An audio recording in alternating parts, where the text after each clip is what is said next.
નમસ્કાર વિદ્યાર્થી મિત્રો, આજે આપણે ચેપ્ટર 1 સ્વાધ્યાય 1.1 દાખલા નંબર 1 સૂચકાંક ભણીશું.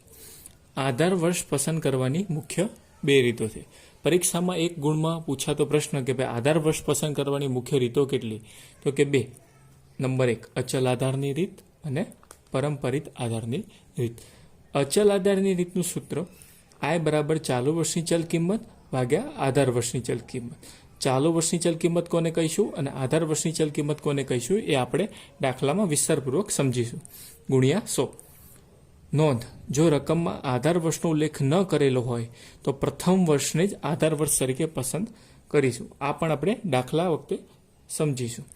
પરંપરિત આધારની રીત આય બરાબર ચાલુ વર્ષની ચલ કિંમત ભાગ્યા અગાઉના વર્ષની ચલ કિંમત. અહીંયા આધાર વર્ષ છે, અહીંયા અગાઉનું વર્ષ છે. આધાર વર્ષ, અગાઉનું વર્ષ, આ બંને આપણે થોડી વારમાં સમજીશું. તો ચાલુ વર્ષની ચલ કિંમત ભાગ્યા અગાઉના વર્ષની ચલ કિંમત ગુણ્યા 100. નોંધ: પ્રથમ વર્ષના જવાબ તરીકે હંમેશા શું મૂકવું? 100 મૂકી દેવા. સ્વાધ્યાય 1.1 એમાં આપણને માહિતી આપેલી છે એ પરથી અચલ આધારની રીત. અહીંયા દાખલામાં તમને કીધું છે કે વર્ષ 2008ને આધાર વર્ષ તરીકે પસંદ કરવું. જો અહીંયા આધાર વર્ષનો ઉલ્લેખ ન કરેલો હોત, ખાલી આટલું જ લખ્યું હોત કે ભાઈ અચલ આધારની રીતે ગણો, તો અચલ આધારની રીતે કીધું હોત તો પ્રથમ વર્ષને જ આપણે આધાર વર્ષ તરીકે લઈ લે. પરંતુ અહીંયા આપણને 2008ને જ આધાર વર્ષ તરીકે પસંદ કરવાનું કીધેલું છે. માનો કે 2010 કીધું હોત તો 2010ને એટલે કે 289ને આધાર વર્ષ તરીકે ગણે. ટૂંકમાં અહીંયા જે પણ વર્ષ આપ્યું 2008, 10, 11, 14, 15 જે પણ આમાંથી જે પણ આપેલું હોય એને આધાર વર્ષ તરીકે ગણવું. અને જો ન આપેલું હોય તો પ્રથમ વર્ષને જ આધાર વર્ષ તરીકે ગણવું. પરંપરિત આધારની રીત. પરંપરિત આધારની રીતમાં જવાબ તરીકે આપણે પ્રથમ વર્ષ તરીકે 100 મૂકી દેવાના. અને દૈનિક સરેરાશ 2011થી લઈને 2013 માટે કીધેલું છે, એ આપણે દાખલામાં સમજીએ થોડી વારમાં.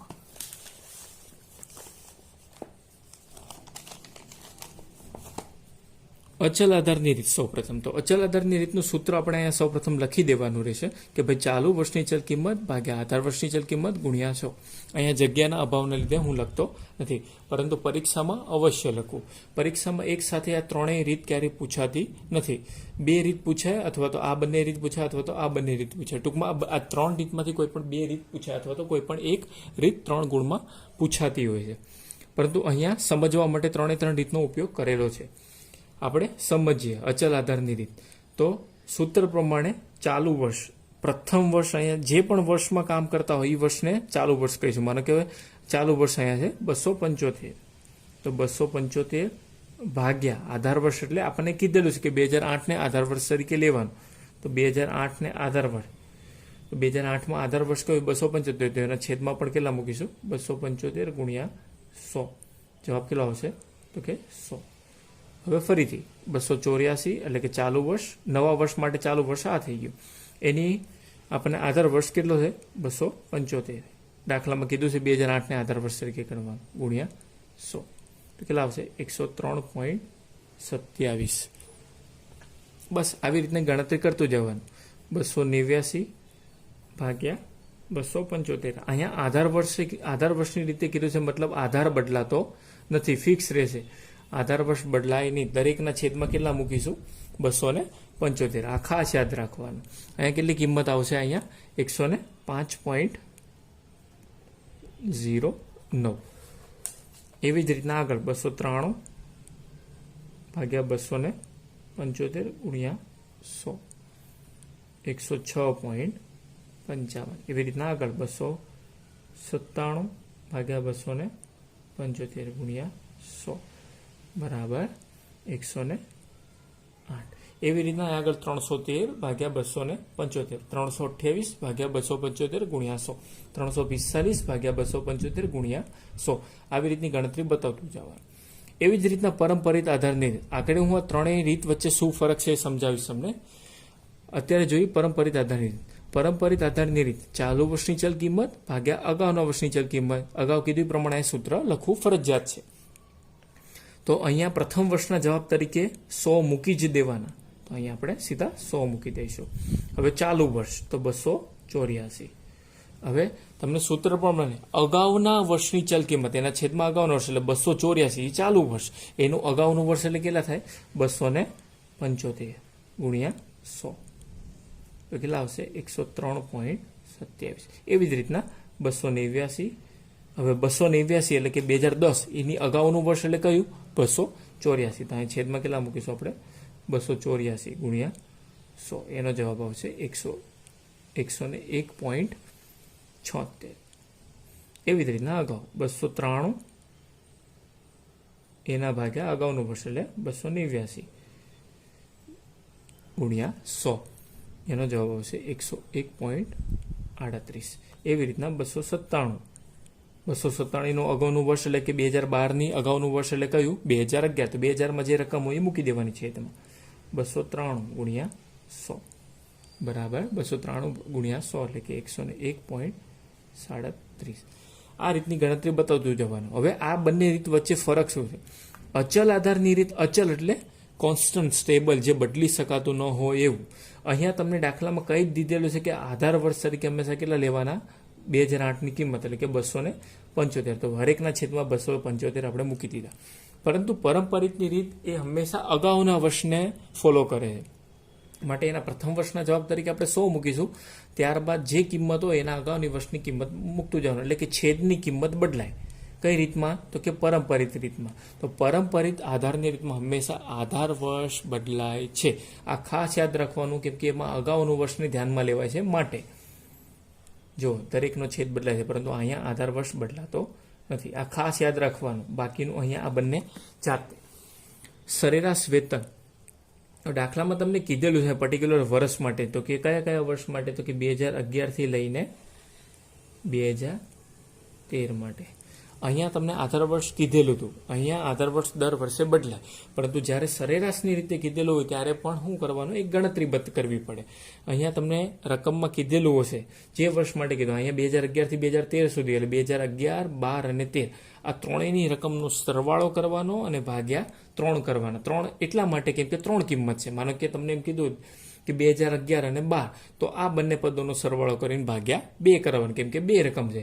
ફોર એક્ઝામ્પલ 2011 થી 2013 બદલે તમને એમ કીધું કે 2013, 14 અને 15 ને આધાર વર્ષ સરેરાશ રીતે ગણો.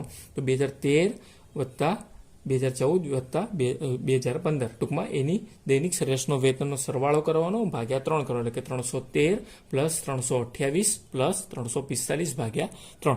પરંતુ અહીંયા તમને શું કીધેલું છે કે વર્ષ 2011 અને 2011 થી લઈને 13. એના નીચેના દાખલામાં તમને 2009 અને 10 માટે કીધેલું છે, મતલબ 2 જ વર્ષ માટે કીધેલું છે. કયા 2 વર્ષ? તો કે 9 અને 10. તો આ 2 કિંમત લેવાની. અહીંયા આપણને 3 વર્ષ માટે કીધું છે, તો 3 કિંમત લેવાની. સિમ્પલ. હવે અહીં જોઈશું 2011 થી 2013, તો 3 પદોનો સરવાળો કરી નાખવાનો, એટલે કે 293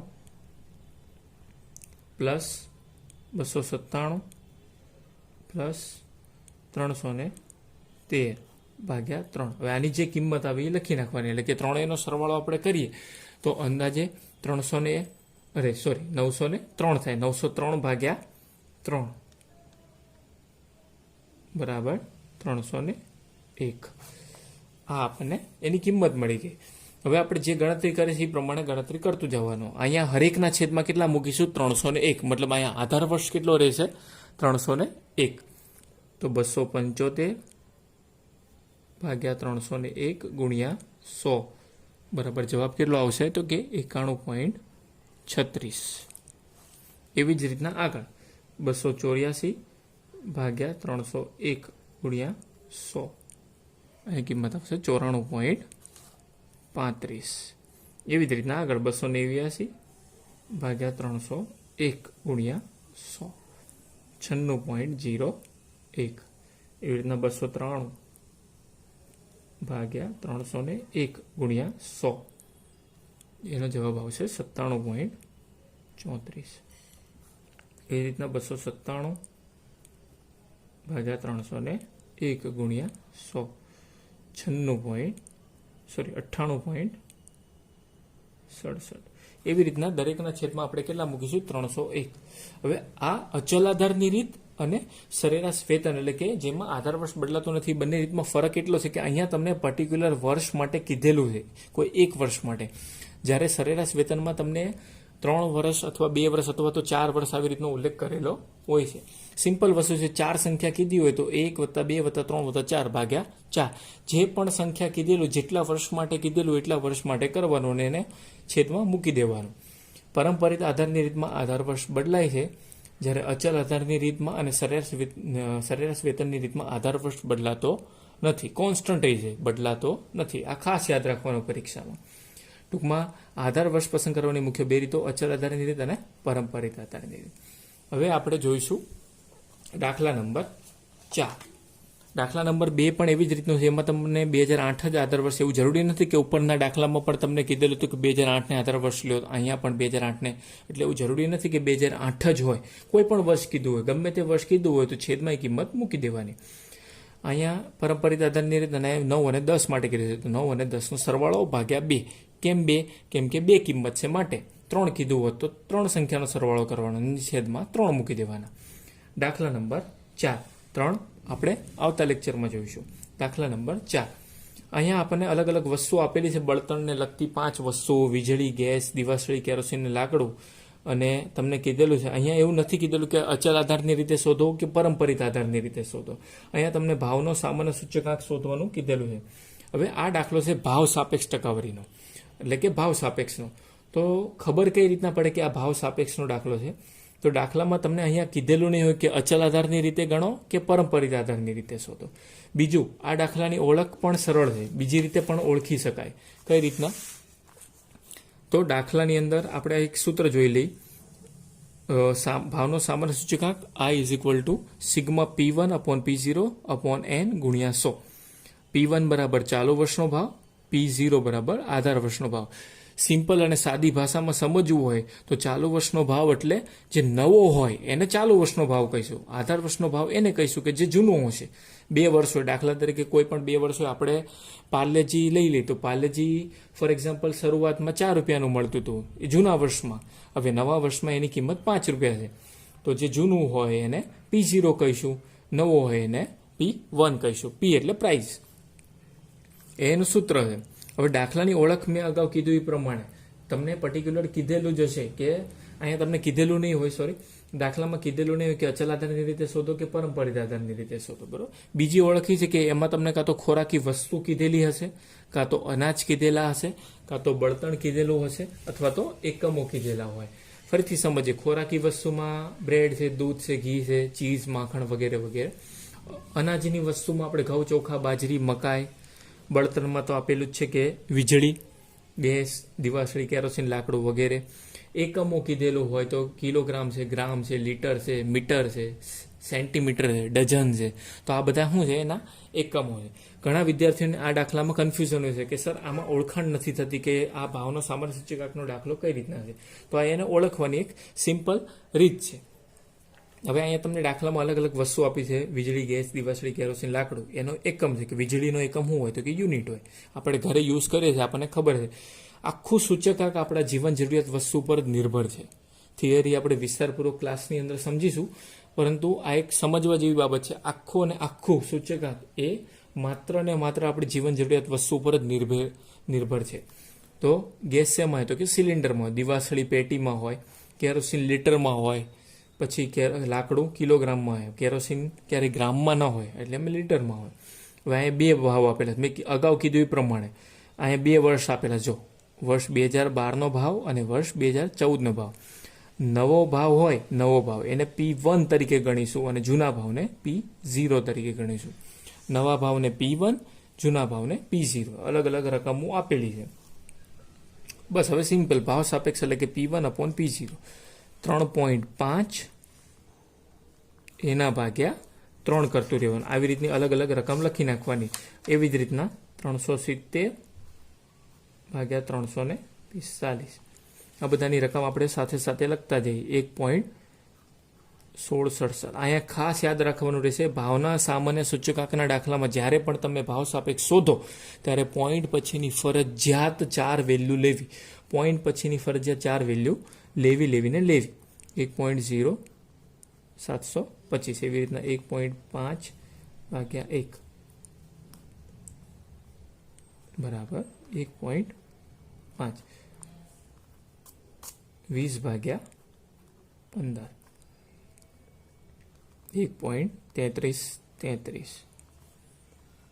15 ભાગ્યા 12 1.2500 આ થઈ ગયું ભાવ સાપેક્ષ. હવે ભાવ સાપેક્ષ આનો સરવાળો કરી નાખવાનો, આ બધી કિંમતનો સરવાળો કરી નાખવાનો. ખાસ યાદ રાખવાનું ભાવ સાપેક્ષમાં પોઈન્ટ પછીની 4 વેલ્યુ લેવી જ 6.3225. હવે આ કિંમતને મૂકી દેવાનું, આ પદ બનાવવાનું. બળતણની 5 વસ્તુના ભાવનો સામાન્ય સૂચકાંક સિગ્મા P1/P0/n ગુણ્યા 100. આ n શું છે? એકમો છે. કુલ કેટલા એકમો? તો કે 1 2 3 4 5. તો n બરાબર કેટલા? તો કે 5. લખી નાખવાનું n બરાબર કેટલા? તો કે 5. હવે આ સૂત્ર પ્રમાણે કિંમત મૂકવાની 6.3225 એના છેદમાં 5. 5 શું છે? તો કે n ની રકમ ગુણ્યા 100. જે કિંમત આવી લખવાની 126.45. હવે દાખલાની રકમમાં તમને કીધેલું છે કે ભાવના સમગ્ર રીતે કેટલો વધારો થયો. હવે જ્યારે પણ વધારો, અર્થઘટન આ રીતના કોઈ પણ શબ્દનો ઉલ્લેખ કરેલો હોય ત્યારે હંમેશા એને 100 માંથી બાદ કરવાનો. જે પણ કિંમત આવી એને બાદ કરવાની, એટલે કે 126.45 માઇનસ 100. 100 માંથી જ કેમ બાદ કરવાનું? કેમ કે આધાર વર્ષનો સૂચકાંક હંમેશા કેટલો હોય? 100 હોય માટે. તો અહીંયા 26.45 ટકાવારીમાં દર્શાવવાનું, ટકાવારી વધારો તરીકે દર્શાવી દેવાનું. જેટલો વધારો યાદ રાખવાનું, પોઈન્ટ પછીની 4 વેલ્યુ લેવી. અને અહીંયા તમને કીધેલું હોય દાખલામાં કેટલો વધારો, તો હંમેશા યાદ રાખવાનું કે 100 માંથી એને બાદ કરવું. અથવા તો અર્થઘટન પણ કીધેલું હોય તો પણ એને 100 માંથી બાદ કરવું. અને પાછળ ટકાવારીનો સિમ્બોલ ફરજિયાત કરવો. આનો અડધો માર્ક્સ બોર્ડમાં કપાઈ જતો હોવાથી ફરજિયાત બધાએ ટકાવારી લગાવો. તો આ દાખલા પરીક્ષામાં, પ્રથમ પરીક્ષામાં અથવા તો અમુક વખત બોર્ડમાં પૂછાઈ જતા હોય છે.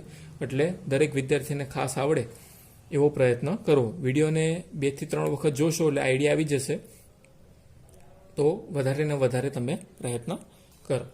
Thank you.